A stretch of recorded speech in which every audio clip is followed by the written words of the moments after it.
రోజు సీతామహాదేవి ఆ తల్లి పాపిట్లో సింధూరం బొట్టు పెట్టుకుంటాం కదా అమ్మ నేను అందరం పెట్టుకుంటాం కదమ్మా ఆడవాళ్ళము పాపిట్లో పెట్టుకుంటాం కదా అలాగే సీతమ్మ తల్లి కూడాను సింధూరం పెట్టుకుందనమాట.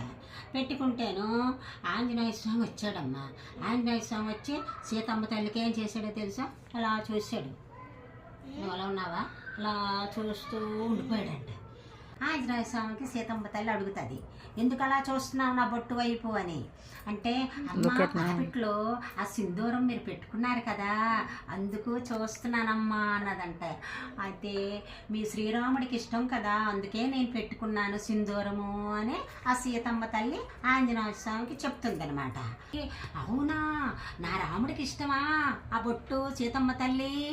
అవునా, ఓకే అనేసి ఇక అక్కడి నుండి పరిగెత్తి పారిపోతాడు అనమాట. ఒక ఇంత సింధూరం తెచ్చుకున్నాడంట ఆంజనేయ స్వామి. తెచ్చుకొని ఈతికి చేతులకి కాళ్ళకి మొక్కకి తలకి మొత్తం నింపేసుకున్నాడు.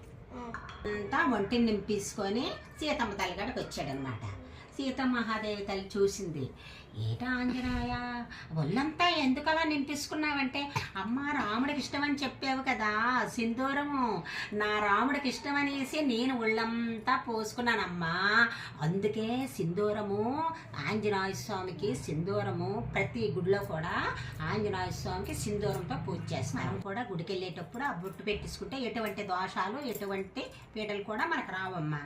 ఓకే.